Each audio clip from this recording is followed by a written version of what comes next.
Hi YouTube, how you doing? I'm okay. I was kind of sick this morning, and then I wasn't even going to tell you that. Blah blah blah. Yeah, that's me. Can't help it.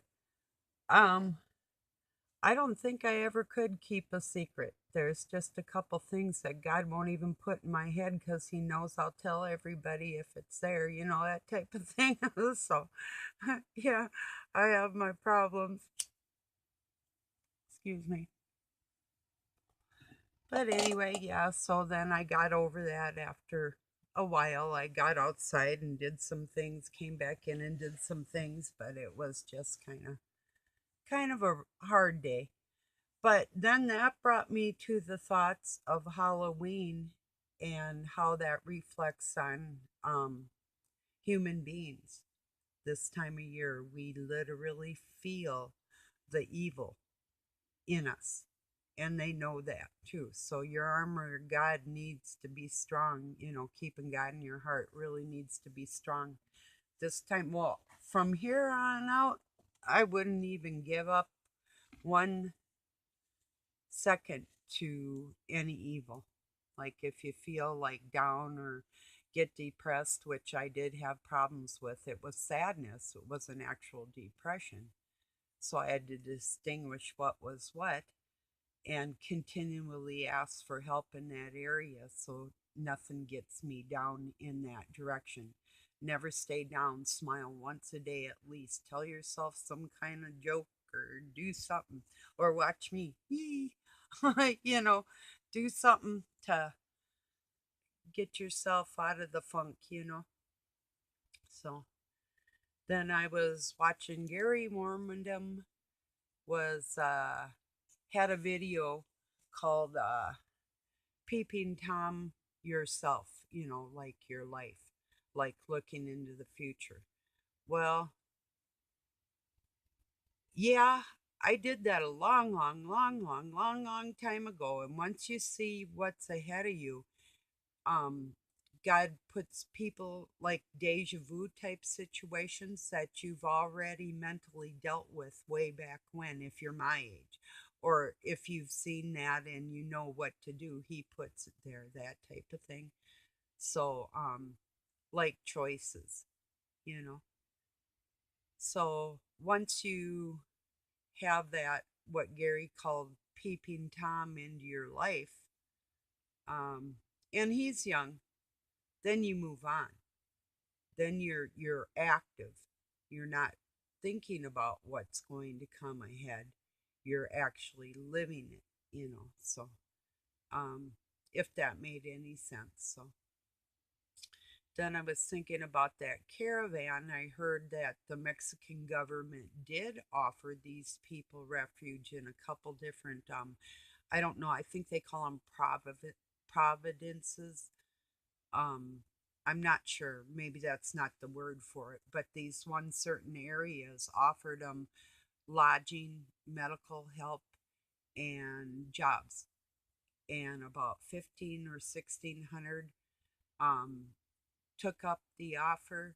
There was Doug said a couple thousand that headed back to Mexico, and the rest are just gung ho on getting here. And then the Mexican cops didn't have any kind of weapons or anything. And there was a scuffle or some kind of breakout of violence on one of the caravans, and a guy got shot with a rubber bullet. Well, some of the caravan people are armed, but the cops, the Mexican police, weren't. So whoever shot this person had to have been within the caravan. So, yeah, it's been a busy day like that with them. But the most important thing, I think, people are feeling in a funk, and um, which is going to be tomorrow, but is for people in Europe and such is already today for you. So, keeping it safe, keep on the safe side. Just know if something's feeling weird or a bad thought or something, it's not yours. It's an entity. See, a human being, literally, I mean, in a sense, a bad thought is never yours. You don't have to claim it, you don't own it. You know, a thought comes in, we'll just say it comes in on the right side, and they're saying, yeah, I would really smack her if I were you, and, you know, the old devil and angel thing. But it is true in a sense. But if you got both sides filled up, that crap can't get in there. What Robin's Hood calls chatter, the chatter.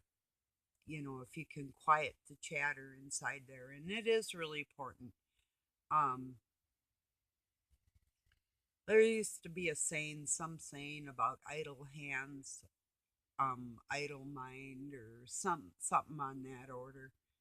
And I'm a big believer on that. I know if I keep myself busy in a healthy sense, even if it's like doing this or watching a YouTube video, as long as it's not too dang depressing, you know.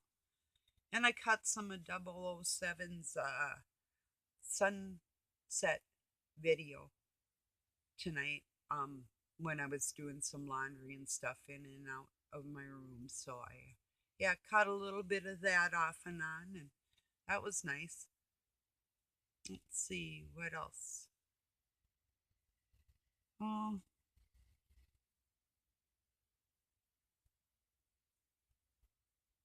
I'm going to wait on that story for like a day or two. And I know what I want to say, but I want to feel really good when I say it, and also give people, if they're going to follow the saga, a day or two in between all the time. Maybe longer, maybe less, don't know. However, it hits me. I thought about doing some more today, but I thought, well, I said I wasn't gonna, and I really don't feel that great, so I'll wait. So, yeah, I think it's just the weather. When it rained last night, and when it's real humid and the barometric pressure is real low, or I guess, no, sorry, real high, with a lot of moisture in the air, people feel kind of squishy. So, um, yeah, bad weather and people eating other human beings this time of year and sacrificing animals, and you feel it. You literally feel it. Some people take glee in that.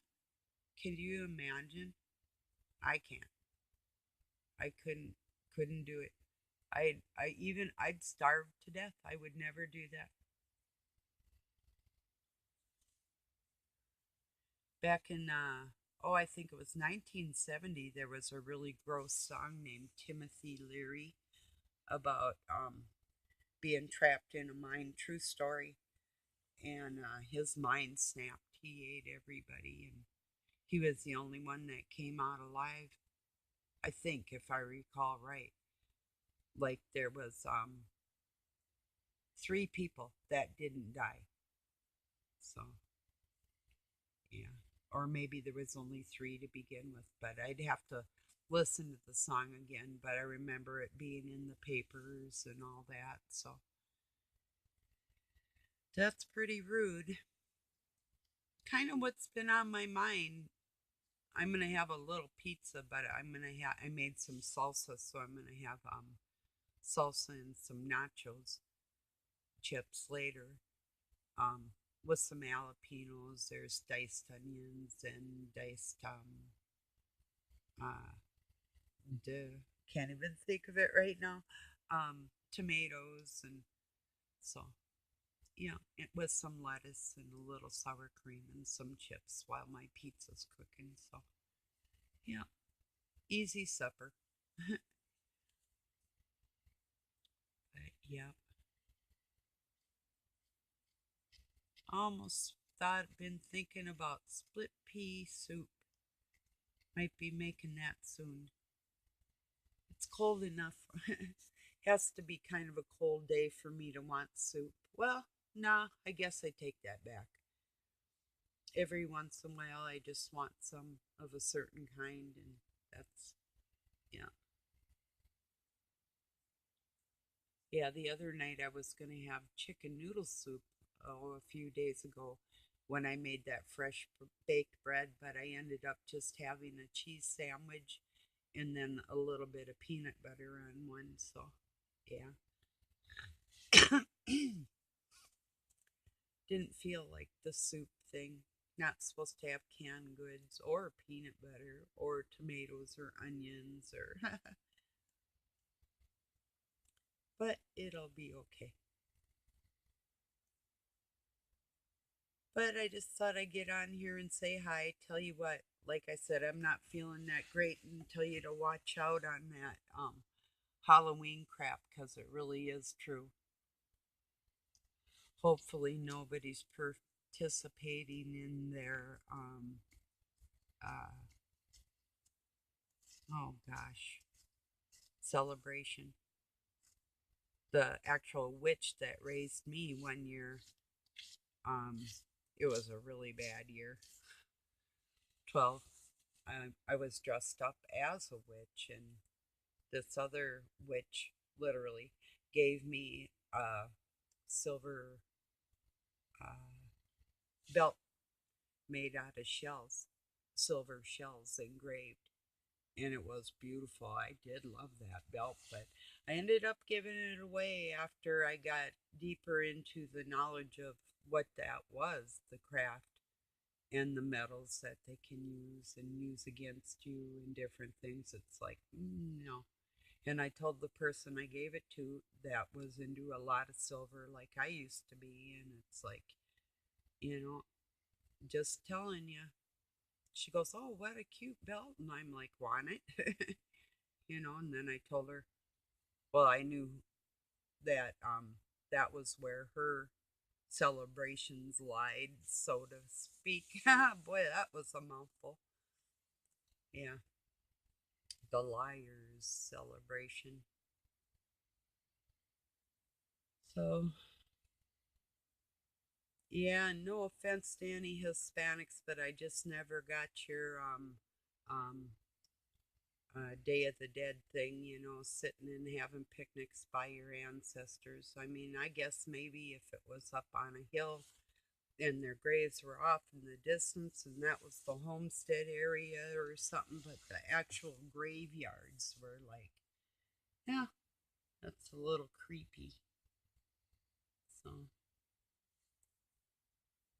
yeah, Diablo's Day, one of his days. This is the worst one. That's a fact. But so really, that's about it, everybody. I just wanted to tell you that. And like I said, I'm really not feeling the greatest, so I will be back tomorrow. And I love you very much. Thank you for joining me. And keep that in mind about that Halloween crap and the Christmas crap. And I have a little fiber optic tree. I got a great big white one that Doug bought, about 2 years ago, and he set it up, and I told him I'll trim it this year, but I'll never do it again. And that little one, I won't put nothing on it. The thing is, it's a symbolization of Christ, and it is lit up with many colors, so it's beautiful, but I won't burden the branches with any ornaments. Do you see what I mean? So, even though it actually is Satan's birthday, and they're calling it Christ so people will celebrate because the names were changed literally. So I just take the celebration and give it back to Christ. It doesn't matter what day because every day is his day. So in my mind, they're never doing nothing to me like that. So they can't. And the same with Easter. So, yeah. See, the death was the birth and the birth was the death. So, if that makes sense. But that'll all be in a part of my creation story and coming up with the little round ball part, um, how that comes into play and what that is, and the eons that it took to even have a monolith create and Even that little ball, the forethought that was into that, all of that took so long. There'll be many layers just to that little ball before even the world or any um any earthly stories. That'll be quite a bit, maybe two stories out. Maybe I can fit it into one, but it's a pretty involved. So keep posted and I'll keep you posted on my story. So okay, everybody, like I said, peace and love from Pine City, Minnesota, USA. I love you all. Thank you for being here. Later.